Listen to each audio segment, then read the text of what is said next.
जय शिव भक्तों, हर हर महादेव। आज सुनेंगे सावन व्रत कथा।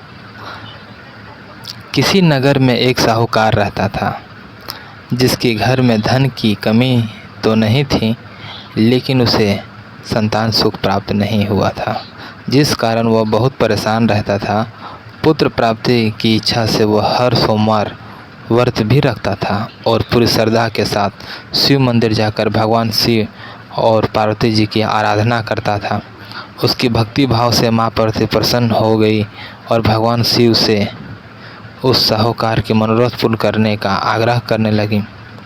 पार्वती जी की इच्छा सुनकर भगवान शिव ने कहा कि हे पार्वती, इस संसार में हर प्राणी को उसके कर्मों का फल मिलता है और उसके भाग्य में जो है उसे भोगना पड़ता है। लेकिन पार्वती जी ने साहूकार की भक्ति का मान रखने के लिए उसकी मनोकामना पूर्ण करने के लिए कहा। माता पार्वती के आग्रह पर शिव जी ने साहूकार को पुत्र प्राप्ति का वरदान तो दिया, लेकिन साथ ही यह भी कहा कि इस बालक की उम्र केवल 12 वर्ष ही होगी। माता पार्वती और भगवान शिव की बात को साहूकार सुन रहा था, जिससे सुनकर ना तो उसे कोई खुशी थी और ना ही दुख। वह पहले की तरह ही शिव जी की पूजा करता रहा। कुछ समय के बाद साहूकार को पुत्र की प्राप्ति हुई। जब वह बालक 11 वर्ष का हुआ तो उसे पढ़ने के लिए काशी भेजा गया।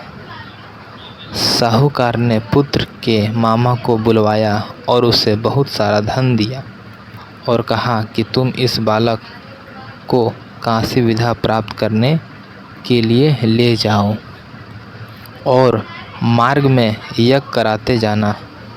जहाँ भी यज्ञ कराओ वहाँ ब्राह्मणों को भोजन कराकर दक्षिणा देते हुए जाना। दोनों मामा भांजे इसी तरह यज्ञ कराते और ब्राह्मणों को दान दक्षिणा देते हुए काशी की तरफ चल पड़े। रास्ते में एक नगर पड़ा, जहाँ नगर के राजा की कन्या का विवाह था, लेकिन राजकुमार से उसका विवाह होने था। वह एक आँख से काना था, जिसकी जानकारी लड़की और उसके घर वालों को नहीं थी। राजकुमार के पिता ने अपने पुत्र के काना होने की बात छुपाने के लिए एक चाल सोची। साहूकार के पुत्र को देखकर उसने सोचा कि क्यों ना इस लड़की को ही दूल्हा बनाकर राजकुमारी से विवाह करा दिया जाए और अपना काम बना लिया जाए। विवाह के बाद इसको धन देकर विदा कर दूंगा और राजकुमारी को अपने नगर ले आऊँगा। उसने उसके वस्त्र को पहनाकर राजकुमारी से विवाह करा दिया, लेकिन साहूकार का पुत्र ईमानदार था। उसने मौका पाकर राजकुमारी की चुन्नी पर लिख दिया कि तुम्हारा विवाह तो मेरे साथ हुआ है, लेकिन जिस राजकुमार के साथ तुम्हें भेजा जाएगा वह एक आँख से काना है। मैं तो काशी पढ़ने जा रहा हूँ। राजकुमारी ने चुन्नी पर लिखी बात अपने माता पिता को बताई। राजा ने अपनी पुत्री को विदा नहीं किया। दूसरी ओर साहूकार का लड़का और उसका मामा काशी पहुँचे और वहाँ जाकर उन्होंने यज्ञ किया। जिस दिन लड़के की आयु 12 वर्ष की हुई, उसी दिन यज्ञ रखा गया।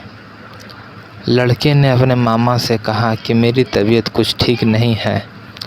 मामा ने कहा कि तुम अंदर जाकर सो जाओ।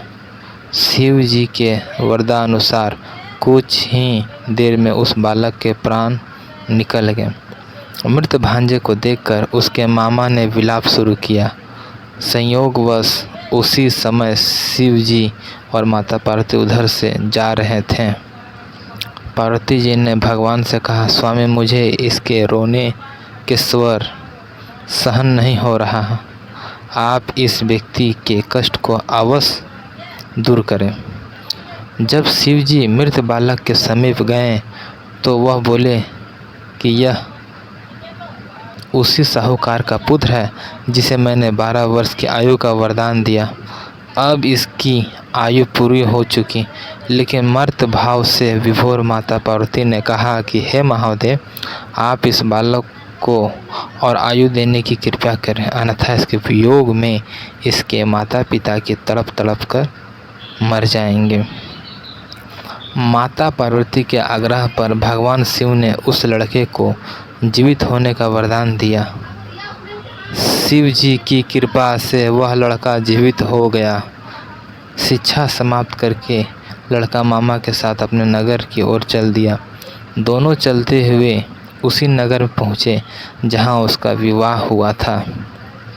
उस नगर में भी उन्होंने यज्ञ का आयोजन किया। उस लड़के के ससुर ने उसे पहचान लिया और महल ले जाकर उसकी खातिरदारी की और अपनी पुत्री को विदा किया। इधर साहूकार और उसकी पत्नी भूखे प्यासे रहकर बेटे के आने की प्रतीक्षा कर रहे थे। दोनों ने प्रण लिया था कि यदि उन्हें अपने बेटे की मृत्यु का समाचार मिला तो वह अपने शरीर त्याग देंगे, परंतु अपने बेटे के जीवित होने की बात सुनकर वह बेहद प्रसन्न हुए। उसी रात भगवान शिव ने व्यापारी के सपने में आकर कहा कि मैं तेरे सोमवार के व्रत करने और व्रत कथा सुनने से प्रसन्न होकर तेरे पुत्र की लंबी आयु प्रदान कर रहा हूँ। इसी प्रकार जो कोई भी सोमवार व्रत करता है या कथा सुनता है उसके सभी दुख दूर होते हैं। ओम नमः शिवाय। तो हेलो फ्रेंड्स, अगर ये कथा अच्छा लगा हो तो कथा को लाइक करें और चैनल को सब्सक्राइब भी करें। धन्यवाद।